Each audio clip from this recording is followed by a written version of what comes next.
I'm Illy. I make a mix of 3D and digital art, usually original characters, usually story-driven, and yeah, a little dramatic sometimes. So, I'm going to break down this piece, who this character is, what inspired the vibe, and the tools I used to bring him to life. This took me 3 months as a noob, and I'm not even mad about it, because when it comes to this guy, I don't rush.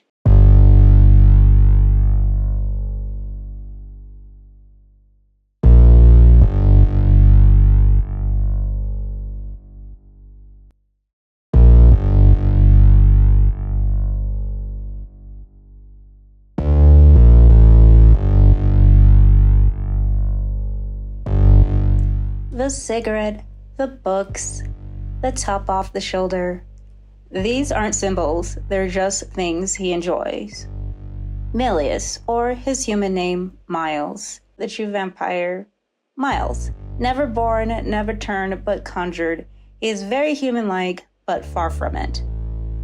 Miles is my favorite original character of all time, mostly because of his little quirks, like he can't eat human food, though he pretends to. But to make up for that absence, he smokes. It's the closest thing he has to the ritual of eating. The pause, the flicker, pretending to breathe. He doesn't watch much television either. Classic films, sure, but he's usually too busy tearing down his enemies to sit still for long. So when he does pause, he reads. And the top off the shoulder thing, that's totally deliberate.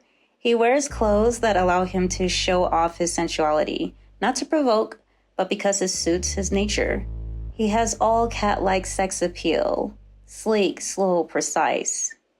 He knows exactly how the fabric falls, how the collar slips just far enough to tease without giving anything away.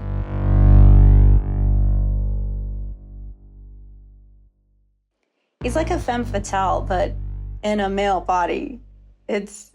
It's pretty cool. But he's not showing off for anyone. He just moves like that. Every fold in the fabric, every loose button placed exactly how he likes it. He's sensual by instinct, not performance. And those markings on his skin, they're not just decoration. They're seals meant to hold him in this form. Human form. Because Miles has a true form. Something ancient. Something far less human. Now, I haven't drawn it yet, but I will. But for now, this is the shape he chooses to be seen in. I wanted this to feel like walking on a lounge scene that's too elegant to interrupt. You're not supposed to be here, but Miles doesn't care. He's not inviting you closer. He's just letting you look. Now for the technical stuff. I found that mixing procedural textures with hand painting lets me shape the atmosphere more precisely. Like with the way the cigarette smoke fades, I use nodes in Blender to build a base, then paint over it to give it a more personal and intentional feel. That's basically how I work. I create a solid foundation, then push and pull it with paint until it moves the way I want it to. For example, I made the shirt in Clo 3D, which give me those natural folds and the way it tugs across his body. It's a sheer material, so I wanted it to feel soft and fluid, like something that shifts even when he doesn't. Clo gave me that foundation for how it drapes.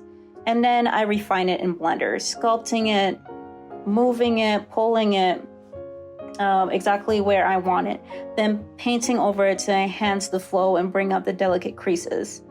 His skin textures and ritual markings were through Substance Painter. I hand painted those markings actually, and that's where I could really push the contrast and tone to make the markings feel sacred, not just decorative. And for the hair, I use Fiber Shop, placing each strand to reflect the way he carries himself, deliberate, quiet, and smooth.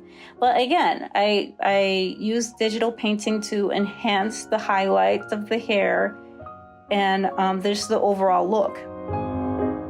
So, point I'm trying to make is I usually start with a base, post shape it to match the vibe I'm going for, which saves me a lot of time, especially as a noob, but professionals do this too. And I like going this route because I like having something I can mess with. Not something where I'm taking forever to sculpt and then later I change my mind, you know? I'm that type of artist, I change my mind. So I feel like it's nice having a base model you could like play around with. But from there, sculpt, adjust proportions, build the clothes, and paint over everything until it feels like mine, until it feels like my art style.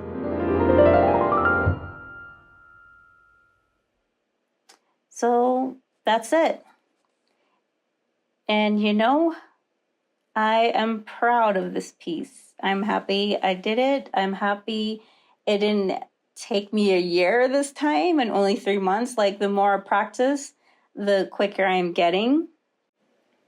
Because with this pipeline I have going on here, I feel unstoppable, man. I feel like I can finally get my ideas out of my head and onto paper and able to share it. So yeah, I'll be doing more of these breakdowns, some technical, some just about the characters themselves. So if you're into the Painterly 3D art, original characters, and stories with a bit of danger in them, stick around. I've got a lot more coming.